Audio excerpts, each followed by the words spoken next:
یہ اس بات کا واضح اشارہ ہے کہ ایشیا عالمی ترقی کا پاور ہاؤس اور اسٹیبلائزر رہے گا۔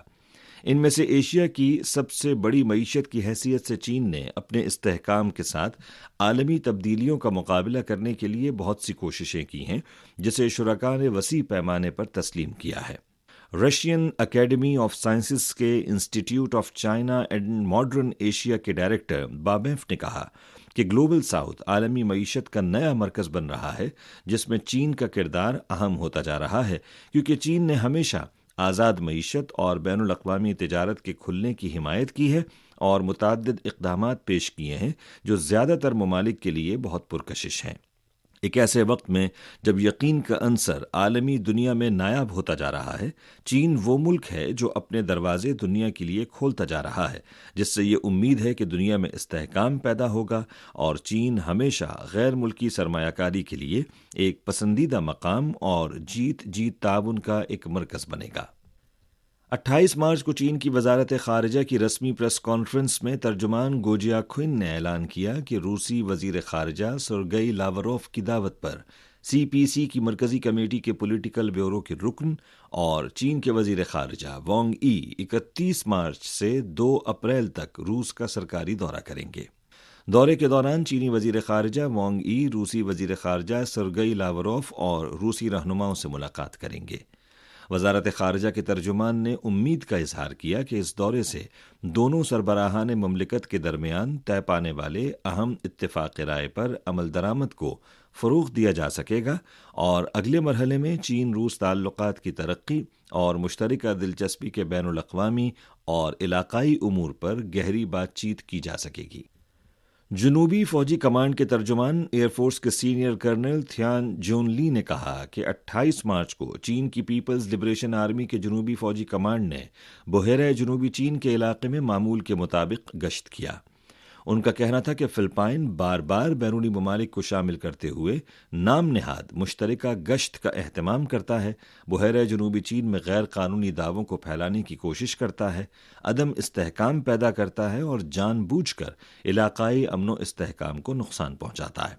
انہوں نے کہا کہ ہم فلپائن کو متنبہ کرتے ہیں کہ وہ بحیرہ جنوبی چین میں تنازعات کو ہوا دینے اور کشیدگی بڑھانے سے باز آئے۔ ان کا کہنا تھا کہ بیرونی طاقتوں کو شامل کرنا یقینی طور پر بیکار ہے۔ ترجمان نے کہا کہ فوجی کمانڈ کی افواج مسلسل ہائی الرٹ ہیں۔ اس ہائی الرٹ کو برقرار رکھا جائے گا اور ملکی اقتدار اعلیٰ اور سلامتی کے ساتھ ساتھ بحیرہ جنوبی چین کے خطے میں امن و استحکام کا بھرپور دفاع کیا جائے گا۔ فجی کی پارلیمنٹ کے اسپیکر فلمونی جیٹوکو پہلی بار چین آئے اور شنگھائی، شانسی اور بیجنگ کا دورہ کیا، جہاں انہوں نے جمہوریت اور قانون کی حکمرانی، دیہی ترقی اور ثقافتی ورثے کے شعبوں میں چین کی اختراعی کوششوں کا مشاہدہ کیا۔ CMG کو دیے گئے ایک خصوصی انٹرویو میں انہوں نے کہا کہ غربت میں کمی فجی کی اولین ترجیحات میں سے ایک ہے۔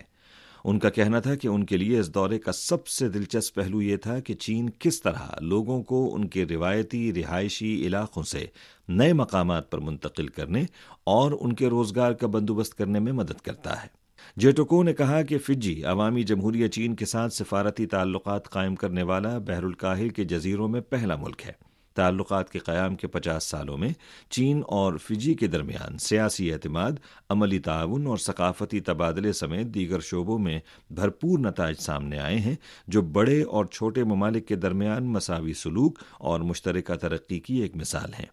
فجی کی پارلیمنٹ کے اسپیکر کا کہنا تھا کہ ان کے ملک نے چینی صدر شی جن پنگ کی طرف سے پیش کردہ انیشیٹوز کی بھرپور حمایت کا اعلان کیا ہے اور عالمی ترقیاتی انیشیٹوز کے فرینڈز گروپ میں شامل ہونے کا اعلان کیا ہے۔ جیٹوکو نے کہا کہ ہم توقع رکھتے ہیں کہ چین قیادت کا یہ کردار جاری رکھے گا جو نہ صرف فجی بلکہ کرۂ ارض کے مستقبل کے لیے رہنمائی اور حمایت فراہم کرتا ہے۔